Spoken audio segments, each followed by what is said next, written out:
നാണിയോട് ഞാൻ പറഞ്ഞിട്ടുണ്ട്, പൂമൂത്ത ആണുങ്ങൾ ഇരിക്കുമ്പോ അവിടെ കയറി തുടക്കരുതെന്ന്.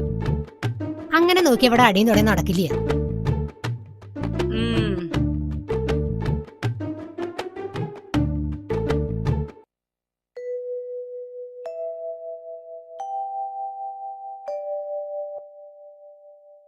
എന്താ ചാത്ത എത്തി നോക്കണേ? ഇങ്ങോട്ട് കേറി വരൂ. വേണ്ട വേണ്ട, അവിടെ നിന്നാ മതി. കോരഞ്ചക്കം പനിച്ചു കിടക്ക. പാടത്ത് അടിയം പണിതോളാം. ഉവ്വേ 19 വയസ്സായ ആളാ, പണിയാൻ വന്നിരിക്കണു. വയസ്സൊന്നും തമ്പ്രാട്ടി നോക്കണ്ട, ആടിയനൊരു കുഴപ്പമില്ല. എന്നാ പാടത്തേക്ക് ചെല്ലുക. എന്താ അങ്ങനെ കടന്ന് പരുങ്ങണത്? കോരഞ്ചക്കനെ വൈദ്യരെടുത്ത് കാണിക്കണമെന്നാ എല്ലാരും പറയണത്. തീരെ വൈ. ഇതിനൊക്കെ ചുക്കും കുരുമുളകിട്ട് കഷായം വെച്ച് തിളപ്പിച്ച് കുടിക്കല്ലാതെ വൈദ്യരെ കാണിക്ക. അതൊക്കെ ചെയ്തു, എന്നിട്ടും ഭേദമില്ല. കുറച്ച് കായ് ഇട്ടിരുന്നെങ്കിൽ. ഇവിടെ അങ്ങനെ പണം പെട്ടിയിലാക്കി അടച്ചു വെച്ചിരിക്കുന്ന പൊതുവേ ധാരണ. ചലക്കേണ്ട നടക്കട പണിക്ക്. മാറി നിക്ക അങ്ങട്. പ്രസിഡന്റേ വരിക. പ്രസിഡന്റ് വരിക, ഇരിക്കുക.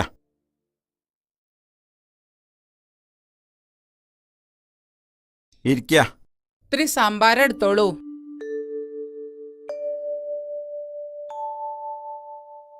ശ്രീകോവിലിന്റെ പുനരുദ്ധാരണം നടക്കുകയാണല്ലോ, അതിന്റെ ഒരു ഓട്ടത്തിലാണ് ഞാൻ. ഇവിടുന്ന് ഒരു സംഭാവന കിട്ടുമെന്ന് പറഞ്ഞിരുന്നു. അതിനെന്താ, ഇല്ലെന്ന് എത്ര വേണ്ട അതങ്ങോട്ട് പറഞ്ഞാ മതി. 1000 ഉറുപ്പിക എടുത്ത് കൊടുക്കുക. അത് മതിയാവോ പ്രസിഡന്റ്? ഭഗവാന്റെ കാര്യത്തിൽ പണം എത്രയായാലും അത് വാരിക്കോരി തരുമെന്ന് എനിക്കറിയാലോ. ഉപ്പ് കൂടിയൊന്നാവോ? എന്നാ ഒരു 2000 ഉറുപ്പിക എടുത്ത് കൊടുക്കുക. ആയിക്കോട്ടെ.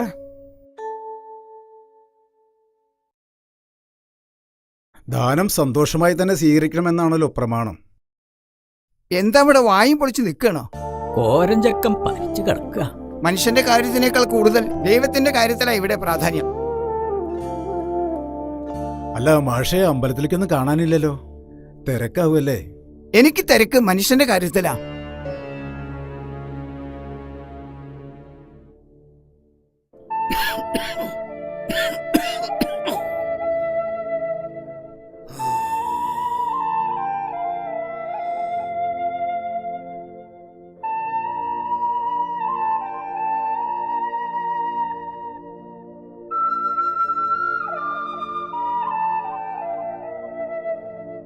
ദേവരെ, തീ പോലെ പൊള്ള പനിയാണല്ലോ, എന്നിട്ടാ പണിക്ക് പോണത്?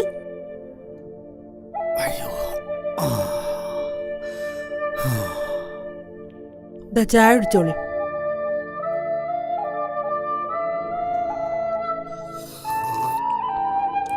സാരല്ല, പണിക്ക് പോയില്ലെങ്കിൽ പാടത്തെ പണി അവിടെ കിടക്കും. പണി വയ്യാത്ത അപ്പനല്ലടി പണിക്ക് പോണ്. ഇജ്ജ് മിണ്ടാതൊരു ഭാഗത്ത് അവിടെ കടന്നോ. ഇക്കിപ്പ 80 ആയിട്ടുള്ളൂ. ഇളിക്കൊന്നും വേണ്ട. എന്നോട് കൈക്കോട്ട് പണിയിൽ മുട്ടപ്പാടെ ഒരു ചേർമനായിട്ടില്ലടി. ആ ഇതാ പെരട പിന്നിൽ കൊണ്ടച്ചാ. ആ ഇനി പയങ്കഞ്ഞി ഉണ്ടെങ്കിൽ എടുത്തേക്കടി. മൂത്താരെ പറമ്പെന്ന് ചീനമുളക് കുറച്ച് കിട്ടിയിട്ടുണ്ട്. എന്നാ പിന്നെ ഞാൻ കൂടെ പണിക്ക് വന്നാലോ? ഡാക്ടറെ കാണാൻ കായുണ്ടാവുമല്ലോ. വേണ്ട നീലി, ഇജ്ജ് അങ്ങോട്ട് പണിക്ക് പോണ്ട. തമ്പുരാന്റെ കണ്ണ് ചീത്ത കണ്ണാ. ഞാൻ അവിടെ പലതും കാണുന്നുണ്ട്. ആ മഞ്ചളുട്ടിയുടെ അനിയനല്ലേ ഇത്? എന്താപ്പോ മൂത്താരുട്ടി ഈ വഴിക്കൊക്കെ ആവോ? അമ്മാവ എന്നെ അങ്ങനെ വിളിക്കല്ലേ, എനിക്കൊരു പേരുണ്ട്, രാമൻകുട്ടി. ഇത് മാഷ് തന്നയച്ചതാ. നമുക്ക് എത്രയും പെട്ടെന്ന് കോരൻ ചേട്ടനെ ആസ്പത്രിയിൽ എത്തിക്കണം.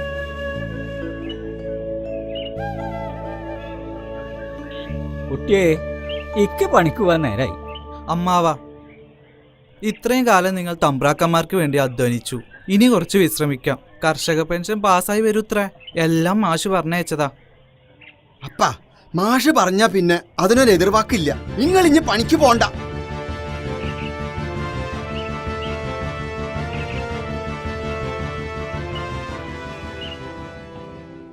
സഖാക്കളെ, ഞാൻ ദിവാകരൻ. മാഷ് എന്നെ ഏൽപ്പിച്ചിരിക്കുകയാണ് എല്ലാ കാര്യങ്ങളും. പാർട്ടിയുടെ തീരുമാനപ്രകാരമാണ് ഞാനിവിടെ എത്തിയിരിക്കുന്നത്. ഇനി നിങ്ങളുടെ എല്ലാ പ്രവർത്തനങ്ങൾക്കും ഞാൻ നിങ്ങളുടെ കൂടെ ഉണ്ടാവും. കോളനിയിൽ ഒരാഴ്ചയായി പട്ടിണിയിലാ പലരും. കൂലി പോരാന്ന് പറഞ്ഞപ്പോ പണി നിർത്തിക്കൊള്ളാനാ തമ്പുരാൻ പറഞ്ഞത്. ഇങ്ങനെ പോയ നമ്മൾ വിളിച്ച പലരും വരാണ്ടാവും. കുറഞ്ഞ കൂലിക്ക് പണിയെടുക്കാൻ കോളനി ആൾക്കാരുണ്ട്. പഠിച്ചത് മതി, അച്ഛൻ പണിക്ക് പോയി തുടങ്ങാനാ പറഞ്ഞത്. അച്ഛൻ വയ്യാണ്ട കടപ്പിലാ. ബാലകൃഷ്ണ, പഠിക്കണ കാലത്ത് പഠിക്കണം.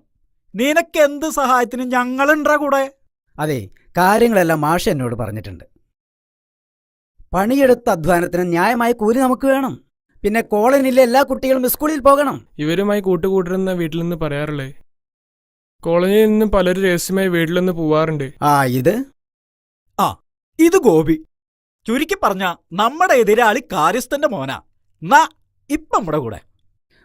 നല്ലത്.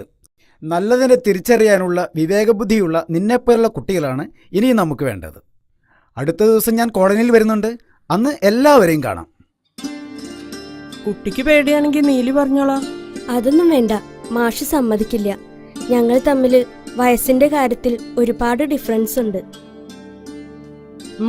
അതെന്താ? നീൽ ചേച്ചി എന്നേക്കാൾ ഒരുപാട് പ്രായം കൂടുതലാണ്. മാഷ്ക്ക് കുട്ടിയെ ഇഷ്ടാണെന്ന് എന്റെ ഭർത്താവിനോട് പറയണത് ഞാൻ കേട്ടിരിക്കണ്. അങ്ങനെയാണെങ്കിൽ എനിക്കൊരാഗ്രഹം കൂടി ഉണ്ട്. എന്താ? ഏതെങ്കിലും ഒരു ഭഗവതിയുടെ മുന്നിൽ വെച്ചായിരിക്കണം എന്റെ കഴുത്തിൽ മാലയിടുന്നത്.